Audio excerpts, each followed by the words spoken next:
Okay, nishimiye kuguha ikaze kuri Ink Lit TV. Niba ari ubwa mbere dukurikiye kanda subscribe, ubundi tugezeho amasomo ya literature ndetse n'amasomo y'icyongereza. Amasomo y'icyongereza ntabwo turatangira kuyategura, ariko vuba aha ngaha turaza nayo kuyabagezaho.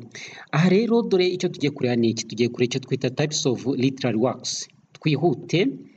We have seen three main genres of literature. All those genres, prose, poetry, drama, have their own sub-genres or types like.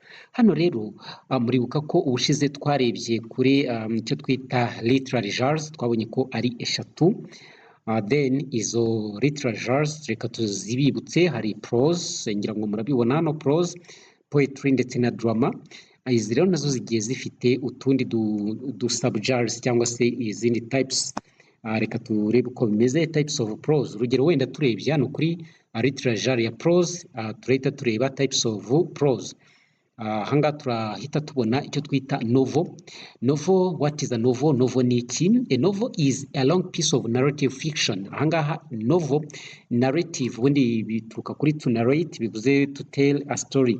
Aha rero novel ubundi ni inkuru ndende iba yanditse, donc ni inkuru muri make, ni inkuru ndende iba yanditse ariko ikaba iri fiction, akantu kitwa fiction. Fiction ndagira ngo nkubwire ko aricyo twita imaginary story.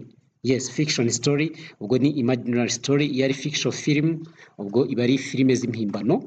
It is a long work of narrative fiction, normally in a prose and typically published as a book. Of course, kuvuga ngo ni inkuru yandikwa, hanyuma rero iyo nkuru ikagira gute, ikaba yanditswe mu buryo bwa prose. Prose ni inkuru yanditswe mu buryo busanzwe ikurikije amategeko y'ikibonezamvugo. Ahangaha twavuga wenda nko gukoresha interuro ndende, long sentences, gukoresha paragraphs, gukoresha capital letters n'ibindi, and typically published as book. Hanyuma iyo nkuru ikaza kuba itangazwa cyangwa se ikorwamo nyine of course nk'igitabo cyo gusoma. Urugero rwa novel, examples of the novels, hano dufite yitwa The Pure cyangwa se The Pearl, yanditswe na John Steinbeck. Izi tuzagenda tuzibasomera mu gihe kiri imbere kugira ngo murusheho kugenda mwumva harimo iki. Mine Boy yanditswe na Peter Abrahams, hakazamo A Man of the People, iyi ikaba yanditswe na Chinua Achebe. Izi ni ingero, ariko hari novels nyinshi cyane, ntabwo zose twazivuga amazina. Ubwo hari izitwa Animal Farm, ni nyinshi cyane, tuzagenda tuzibanyuriramo kugira ngo nazo musobanukirwe uko zimeze. Aha rero yari type ya mbere ya prose, ubwo niyo twita novel. Reka tugende kuri type 2. Type 2 dufite short story. What is a short story? Ubwo ni inkuru ngufi. It is a fiction work of prose that is shorter than novel. Ni ukuvuga ngo iyi nayo ni inkuru y'impimbano, ariko iba ari ntoya cyangwa se ngufi ugereranyije na novel. It is a brief work of fiction usually written in a prose and running 160 to 20,000 words in length. Rero muri make ni it is a brief work of fiction, donc ni ukuvuga ni inkuru iba yanditse mu ncamake cyangwa se iba ari ngufi, ikaba yanditswe mu buryo bwa prose. Ahangaha ikaba igizwe n'amagambo ageze guhera ku 600 kugera ku 20,000 mu burebure bwayo. Donc urugero hano dufite When the Sun Goes Down, ni inkuru yanditswe na Gorowa Kamau, ni umunyakenyanga, tuzayibasomera nayo mwumve. Hari Bamboo Heart ya Grace Ogoti, nayo tuzayibasomera kugira ngo mwumve ese havugwamo ibiki. Hari ama fairy tale, this is a story about magic and legendary deeds. Ahangaha iyo tuvuze fairy tale ni inkuru ziba zivuga ku bijyanye na maji, ni imbaraga zidasanzwe ndetse n'ibikorwa byagiye bikorwa n'abantu b'abanyabigwi. It is a children's story about magical and imaginary beings and lands. Ahangaha urebye ibintu biba birimo ni inkuru ziba zigaragaza donc ibintu by'ibihimbano, ariko ni udukuru abana bakunda cyane kureba ko tuba turimo utuntu tudasanzwe turi magic ndetse n'ibindi bihangano by'abantu bimagina cyangwa se bahimba mu mutwe ndetse bakabagenera n'ubutaka bwo kubaho cyangwa isi yo kubamo, urugero wenda nk'ibitente. So ushobora gusanga ari donc ari udukuru nyine abana bakunda batwita fairy tale. It is a story that typically features entities such as dwarfs, dragons and witches, giants and talking animals. Mu characters rero baba barimo cyangwa bakina nkuru usanga harimo abantu baba bameze nka dwarfs, ngira ngo ni abantu bafite ubugufi wenda budasanzwe. Okay, dwarfs. Donc icyo bishatse kuvuga ni iki ni okay, alright, twakomeje. Dwarfs ni nk'abantu donc baremetse mu buryo busekeje, akazamo dragons, za nzoka zicira imiriro, witches abo ni abapfumu, giants abantu baba bafite ubunini budasanzwe b'ibijeya birumvikana, akazamo talking animals handi usanga inyamaswa ziba ziri kuvuga za bakame n'ibindi. Urumva ko haba harimo utuntu tujyanye n'amakabya nkuru cyane. Urugero hari Cinderella and the Seven Dwarfs, the Frog and the Frog Prince. Izi ni ingero za fairy tale. Hari n'utundi namwe mushobora kuba muzi. Hari nanone ubu indi types, hari autobiography. Autobiography, it is a story of the author's own life written by him. Donc autobiography ni ukwa kundi umwanditsi yifata akiyandikaho inkuru ijyanye n'ubuzima bwe, iyo bayita autobiography.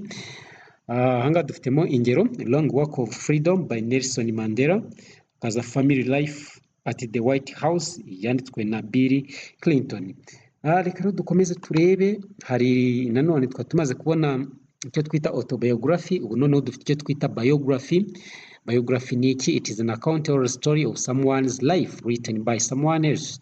Noneho iyo tuvuze biography ni inkuru yandikwa ku muntu runaka ariko ikandikwa n'undi muntu, nk'uko wakwifata ukandika inkuru ku muntu runaka wenda w'icyamamare. Ni urugero. First is Paul Kagame by Wikipedia. Hari biography, ubwo iyo donc iyo wanditsemo Paul Kagame muri Wikipedia, ahangaha uhita ubonamo biography cyangwa se ubuzima bwe uko yabayeho. Icyo nicyo twita biography. Ariko iyo aza kuba ari Paul Kagame wicaye akiyandikira, if is President Kagame who has taken a decision of sitting down and take paper and pens and write his own story, yari buze kuba ari biography. Ariko hano yari buze kuba ari autobiography, ariko ubu ni biography kuko iyi nkuru kuri Paul Kagame yanditswe n'abandi bantu bakorera ikinyamakuru cya Wikipedia. Hari icyo twita fable. Fable ni iki? It is a short story that features animals and conveys a specific moral lesson. Rero fable ni inkuru ngufi ariko birimo abakina nkuru b'inyamaswa, ariko mu by'ukuri hari moral lesson cyangwa se hari message, ubutumwa umwanditsi aba ashaka gutanga, kuko ntabwo umuntu apfa kwandika inkuru iri aho ngaho idafite ikimaze. Urugero hano dufite The Fox and the Crow by Aesop, hakaza The Tortoise and the Hare by Aesop. Izi nkuru zose ni iz'uyu muntu. The Fox and the Crow ni ukuvuga ngo ni ikiyoni ndetse ni na nyiramuhari, hakaza akanyamasyo ndetse n'urukwavu. Utwo du story ngira ngo muratuzi, utwo batwita fable cyangwa se fable mu Gifaransa. Reka rero dukomeze turebe nanone izindi types. Hano dufitemo ahangaha twari tureba types of prose, noneho ubu tugiye kureba types of drama, kuko iyi ni literary genre yindi, the second literary genre. Ahangaha turabonamo tragedy. Tragedy, what is tragedy? Ni iki? A kind of drama with the tragic events and having an unhappy ending, especially the downfall of the main character. Ahangaha ni editing tuba turi gukora, ibyo ntibigutera ikibazo. Hano rero iyo tuvuze tragedy ni ukuvuga ni ubwoko bwa drama cyangwa se bw'inkuru iba yanditse mu buryo bw'ikinamico, ariko ugasanga izo nkuru zirimo icyo twita tragic event. Ubwo ni ukuvuga ni ibikorwa biba birimo biteye ubwoba, bityo ugasanga iyo nkuru uko irangira hari unhappy, ni ukuvuga sadness, donc irangirana umubabaro. Cyane cyane umukina nkuru mukuru ahura n'ibibazo, wenda arapfa cyangwa se agakomereka cyangwa agahura n'ibindi bibazo mu buryo bumwe cyangwa se ubundi, ku buryo you feel pity, wumva umugiriye impuhwe ukumva nyine urababaye. It is a kind of drama in which a heroic protagonist encounters a crisis and falls from grace to grace, to grace.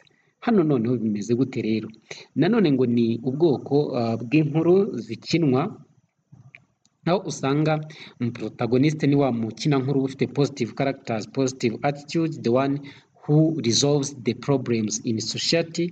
Umuntu donc ushaka ibisubizo muri societe niwe bita umuprotagoniste muri iyi nkuru. Rero bigaragara ko ari umuntu w'intwari ariko aragenda agahura n'ibibazo ku buryo ava mu ikuzo akagwa hasi rwose ukabona ko ubuzima bwe burangiye nabi. It is a drama with a tragic and unhappy ending. In short, tugerageje kudefininga tragedy mu buryo buri short cyangwa mu buryo bw'incamake, twavuga ko tragedy ari drama iba ifite icyo twita tragic, ni ibintu biteye ubwoba, kandi ikagira unhappy ending, igasoza abantu batishimye. Urugero dufite Oedipus the King, tuzabanyuramo muri make uko byagenze, by Sophocles. Julius Caesar nayo tuzayibanyuriramo uko byagenze, yanditswe na William Shakespeare. Romeo and Juliet nayo tuzagenda tubinyuramo tubabwira uko izi nkuru zose zagenze kugira ngo wumve koko niba zifite unhappy ending cyangwa se niba zifite happy ending. The following one tugiye kureba kuri types of drama nizo tukirimo. Hari nanone iyitwa comedy. It is a humorous play with a happy ending. Comedy yo ni donc ni play yo, donc ni ukuvuga ngo ni ubwoko bwa drama cyangwa se ni play ariko yo iba ifite happiness, abantu barayireba bakishima bakanezerwa. Iyo ni comedy. Noneho hakurikirwa n'akandi type kitwa tragicomedy. Aka ko rero it is a drama that combines elements of tragedy and comedy. Ni ukuvuga ngo harimo tragedy, ubwo ni tragic, ukongeraho ijambo comedy, ni ukuvuga ni blending name cyangwa se n'izina rivanze. Ubwo hano ni ya nkuru ikinwa ugasanga irimo aho abantu bababara, ahandi naho bakishima. Urabona nyine haba harimo icyo twita tragedy, ifite mixinzemo tragedy, za nkuru zibabaje, ndetse na comedy, za zindi zishimishije, bya bikorwa bishimisha abantu. Ni mixture. You will cry and laugh while watching a tragicomedy. Kuvuga ngo iyo uriho ureba iyi tragicomedy, ku ruhande rumwe urarira urundi ugaseka. It can be a tragedy with a happy ending or a tragedy with enough comic elements. Rero ushobora kureba hamwe nyine ugasanga ni tragedy irimo ishobora gusoza neza ariko habanje ibintu bibi. Ntabwo bivuga ko iyo tragedy, cyangwa se ikaba ari tragedy iba ifite ibintu bisetsa abantu byinshi, nabyo ntabwo biyibuza kuba ari tragedy. So now tugeze ku cyitwa melodrama. Melodrama is a kind of drama having a musical accompaniment to intensify the effects of certain scenes. Rero melodrama ni ubwoko bwa drama ariko by'umwihariko haba harimo icyo twita music accompaniment. Ni ukuvuga ngo ibyo abantu bakora bigenda biherekezwa n'iki n'umuziki. Ibi rero bigakora icyo twita to intensify the effects of certain scenes. Ibi ngibi bigaha imbaraga amasene cyangwa ibice bimwe na bimwe bigenda bikinwa. Ibyo rero bikaba bituma n'abantu bashobora kureba iyo melodrama ntibarambirwe no kuyumva n'iki, kuko haba harimo utuntu dushimishije like music. So guys, ibi nibyo bisobanuro nabaha. Niba twabisobanuye twihuta, wowe ongera ukore playback hanyuma ugende ubyumva neza witonze, kuko ni wowe ugena igihe na speed wumviraho. Turashimiye cyane rero ubutaha tuzasobanura icyo twita fiction and non-fiction. Don't miss the next. Thank you for watching.